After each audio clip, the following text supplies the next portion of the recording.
আকাশবাণী কলকাতা। স্থানীয় সংবাদ পড়ছি প্রিয়া বিশ্বকর্মা। প্রথমে বিশেষ খবর।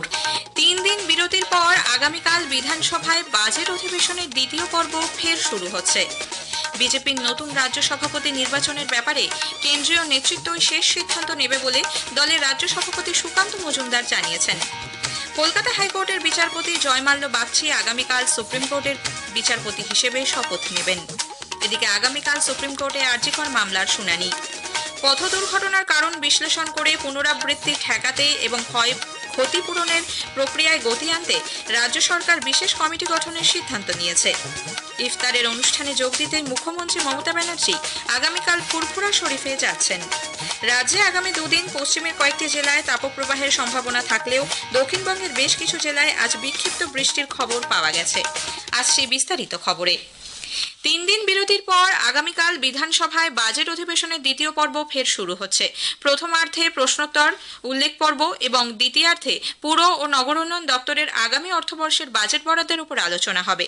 মঙ্গলবার বিদ্যালয় ও উচ্চশিক্ষা দপ্তরের বাজেট নিয়ে 3 ঘন্টা আলোচনার কার্যসূচি রয়েছে। বুধবার স্বাস্থ্য ও পরিবার কল্যাণ দপ্তর এবং বৃহস্পতিবার অর্থ বিল ও ওয়েস্ট বেঙ্গল অ্যাপ্রোপ্রিয়েশন বিলের উপর আলোচনা হবে। বিজেপির নতুন রাজ্য সভাপতি নির্বাচনের জন্য দল প্রস্তুত এবং কেন্দ্রীয় নেতৃত্বই এ ব্যাপারে শেষ কথা বলবে বলে জানিয়েছেন বিজেপির রাজ্য সভাপতি তথা কেন্দ্রীয় শিক্ষা প্রতিমন্ত্রী সুকান্ত মজুমদার। বিধাননগরে আজ দলীয় কার্যালয়ে উচ্চ পর্যায়ের সাংগঠনিক বৈঠক অনুষ্ঠিত হয়। এই বৈঠকে যোগ দেন কেন্দ্রীয় পর্যবেক্ষক মঙ্গল পাণ্ডে, অমিত মালব্য, লকেট চট্টোপাধ্যায়, অমিতাভ চক্রবর্তী, জগন্নাথ চট্টোপাধ্যায় প্রমুখ। রাজ্যের বর্তমান রাজনৈতিক পরিস্থিতি, বিজেপির সাংগঠনিক বিভিন্ন বিষয় নিয়ে বৈঠকে আলোচনা হয়েছে বলে সূত্রের খবর। বৈঠকে যোগ দিয়ে সুকান্ত মজুমদার বলেন, নেতৃত্বে বদল হতে পারে, কিন্তু সংগঠনকে আরো শক্তিশালী করার কাজ ধারাবাহিকভাবে চলবে।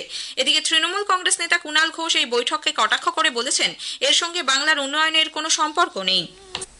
তৃণমূল কংগ্রেস সারা বছর পড়াশুনো করে, উন্নয়ন করে, ভোটার লিস্টের কাজ করে, ফলে পরীক্ষার আগে রাত জেগে পড়তে বসার বাড়তি কোনো প্রয়োজন হয় না। আর বিজেপিকে কেন্দ্রের নির্বাচন কমিশন, কেন্দ্রের অমুক, কেন্দ্রের তমুক, এই সমস্ত দিয়ে ভোটের আগে একটা অস্থিরতা তৈরি করতে হয়। তো বাংলার মানুষ এসব বোঝেন, ফলে বিজেপির এই ধরনের কোনো ক্রিয়াকলাপ যাদের সঙ্গে বাংলার উন্নয়ন, বাংলার সংস্কৃতির কোনো সম্পর্ক নেই। দক্ষিণ 24 পরগনার ডায়মন্ড হারবার লোকসভা কেন্দ্রের 7টি বিধানসভা এলাকায় আজ শুরু হয়েছে সেবাশ্রয়ের মেগা ক্যাম্প। চলবে 20 মার্চ পর্যন্ত। ডায়মন্ড হারবার সেবাশ্রয় ক্যাম্পে 430 জনকে বিনামূল্যে চশমা দেওয়া হয়েছে।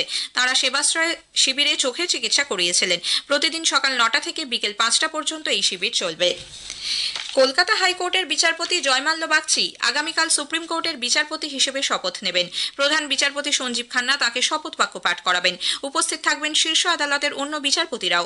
গত 6 মার্চ সুপ্রিম কোর্টের কলেজিয়াম বিচারপতি বাগচির নাম শীর্ষ আদালতের জন্য সুপারিশ করে। গত সোমবার বিজ্ঞপ্তি প্রকাশ করে আইন মন্ত্রক জানায়, রাষ্ট্রপতি দ্রৌপদী মুর্মু সুপ্রিম কোর্টের বিচারপতি হিসেবে নিযুক্ত করেছেন বিচারপতি বাগচিকে। শীর্ষ আদালতে তাঁর কার্যকালের মেয়াদ হবে 6 বছরের। সুপ্রিম কোর্টে আগামীকাল আরজিকর মামলার শুনানি রয়েছে। নিহত চিকিৎসক ছাত্রীর পরিবারের আবেদনের ভিত্তিতে প্রধান বিচারপতি সঞ্জীব খান্নার বেঞ্চে এই শুনানি হবে।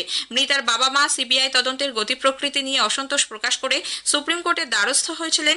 মূলত সিবিআই তদন্তে গাফিলতির অভিযোগ নিয়েই তারা দৃষ্টি আকর্ষণ করেছিলেন। সিবিআই দোষী সঞ্জয় রায়ের ফাঁসির আবেদন জানিয়েছিল কলকাতা হাইকোর্টে, যদিও নির্যাতিতার বাবা মা সঞ্জয়ের ফাঁসির পক্ষে নয় বলে আদালতে জানিয়েছিলেন। পথ দুর্ঘটনার কারণ বিশ্লেষণ করে পুনরাবৃত্তি ঠেকাতে এবং ক্ষতিপূরণের প্রক্রিয়ায় গতি আনতে রাজ্য সরকার বিশেষ কমিটি গঠনের সিদ্ধান্ত নিয়েছে। রাজ্য ও জেলা স্তরে এই কমিটি গঠন করা হবে। পূর্ত, স্বাস্থ্য, পরিবহন, পুলিশের আধিকারিক এবং বীমা সংস্থার প্রতিনিধিরা এই কমিটিতে থাকবেন। প্রতিটি জেলায় জেলা শাসকের নেতৃত্বে একই রকমের কমিটি তৈরি করা হবে। কলকাতা পুর এলাকায় কেএমডি এর একজন সদস্যকে কমিটিতে রাখার সুপারিশ করা হয়েছে।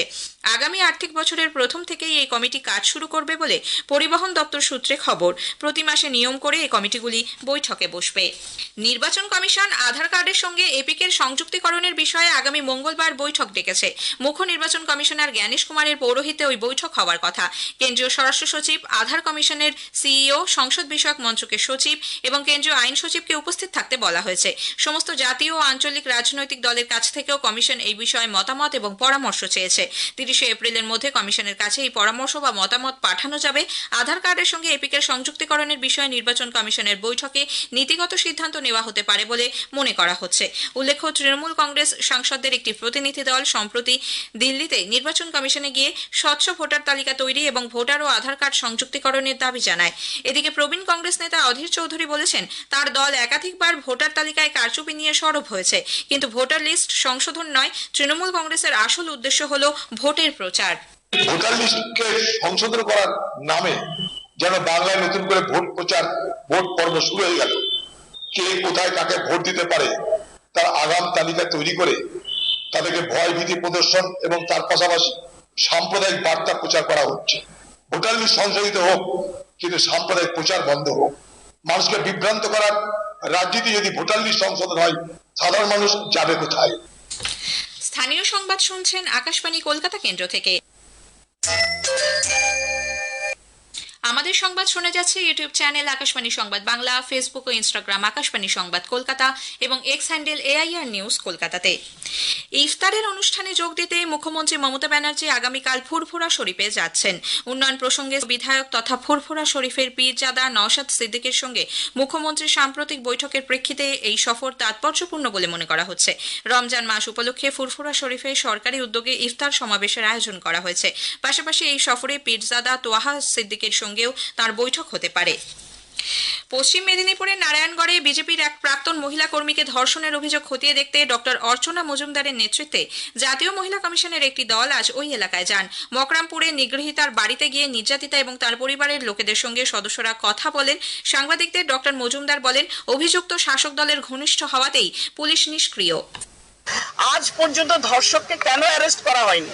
মিথ্যা হলেও কোনো মহিলা যখন বলে যে আমার ওপরে শারীরিক যৌন নির্যাতন হয়েছে, যার নামে হয়েছে তাকে অ্যারেস্ট করতে পুলিশ বাধ্য, আইন তাই বলে। সেটা হয়নি। কেন হয়নি? তার একটাই কারণ, তিনি শাসক দলের কোনো একটা পদাধিকারী। এই অত্যাচার মেয়েদের উপরে আয়োগ মানবে না। অন্যায়, অবিচার, নির্যাতন কখনো শেষ কথা বলবে না। পরে জেলার অতিরিক্ত পুলিশ সুপার, ডিএসপি এবং নারায়ণগড় থানার ওসির সঙ্গে বৈঠক করে দলটি ফিরে যায়। উল্লেখ্য, বিজেপি সমর্থক ওই গৃহবধূ গত 9 মার্চ দলের সঙ্গ ত্যাগ করার মুচলেখা দিতে তৃণমূল কংগ্রেসের কার্যালয়ে গেলে সেখানে অঞ্চল সভাপতি তাকে ধর্ষণ করে বলে অভিযোগ। ঘটনার পর থেকে নির্যাতিতা কল্যাণী এমসে ভর্তি ছিলেন। শুক্রবার তাকে ছেড়ে দেওয়া হয়। বেহালার একটি স্কুলে চুরির অভিযোগকে কেন্দ্র করে চাঞ্চল্য ছড়িয়েছে। জানা গেছে, দোল উপলক্ষে বিদ্যালয়ে ছুটি ছিল। এরপর আজ সকালে কেয়ারটেকার স্কুলে ঢুকে দেখেন লন্ডভন্ড হয়ে আছে প্রধান শিক্ষিকা ও অ্যাকাউন্টসের ঘর। আলমারির লকার ভেঙে প্রায় 10,000 টাকা চুরি করা হয়েছে বলে অভিযোগ। উত্তর কলকাতার মুক্তারাম বাবু স্ট্রিটে আজ বিকেলে মেরামতির কাজ চলাকালীন একটি পুরনো বাড়ির একাংশ ভেঙে পড়ে। আহত হয়েছেন এক শ্রমিক, তাকে হাসপাতালে ভর্তি করা হয়েছে। 6তলা বাড়ির একাংশ রাস্তার উপর ভেঙে পড়ায় যাতায়াতে সমস্যা তৈরি হয়। খবর পেয়ে দমকলের 2টি গাড়ি ঘটনাস্থলে পৌঁছয়। ধ্বংসস্তূপ সরানোর কাজ চলছে।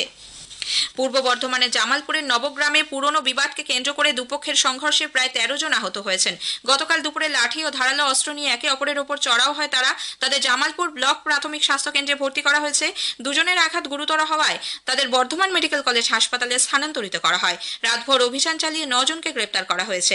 ধৃতদের আজ বর্ধমান আদালতে তোলা হলে বিচার বিভাগীয় হেফাজতে পাঠিয়ে 19 তারিখ ফের আদালতে পেশের নির্দেশ দেওয়া হয়। রাজ্যে আগামী 2 দিন কয়েকটি জেলায় তাপপ্রবাহের সম্ভাবনা থাকলেও দক্ষিণবঙ্গের কয়েকটি জেলাতে আজ বৃষ্টির সম্ভাবনা রয়েছে।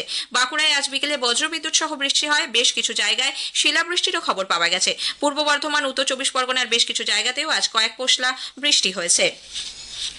কলকাতায় আগামী 2 দিন তাপমাত্রা একই থাকবে, তবে 18 তারিখের পর তাপমাত্রা কিছুটা কমতে পারে বলে জানিয়েছেন আবহবিদ অন্বেষা ভট্টাচার্য। আগামী 2 দিন পশ্চিম দিকের জেলাগুলোতে হিটওয়েভের সম্ভাবনা রয়েছে, আর কিছু জায়গায় বিক্ষিপ্তভাবে বৃষ্টির সম্ভাবনা রয়েছে। আজ পুরুলিয়াতে বজ্র বিদ্যুৎ সহ বৃষ্টির সম্ভাবনাটা অলরেডি গড়ে উঠেছে। আর এর সঙ্গে বৃষ্টির পূর্বাভাস দেখছি ইস্ট বর্ধমান, হুগলি, নর্থ 24 পরগনা এবং নদিয়াতে। উত্তরবঙ্গের জেলাগুলোর ক্ষেত্রে আজকে মালদা, নর্থ দিনাজপুর, জলপাইগুড়ি, আলিপুরদুয়ার, কালিম্পং এবং দার্জিলিং এ বিক্ষিপ্ত বৃষ্টিপাতের সম্ভাবনা রয়েছে। কলকাতায় তো টেম্পারেচারটা আগামী 2 দিন এইরকমই থাকার কথা এবং তারপর 18 তারিখ থেকে টেম্পারেচারটা ফল করার কথা।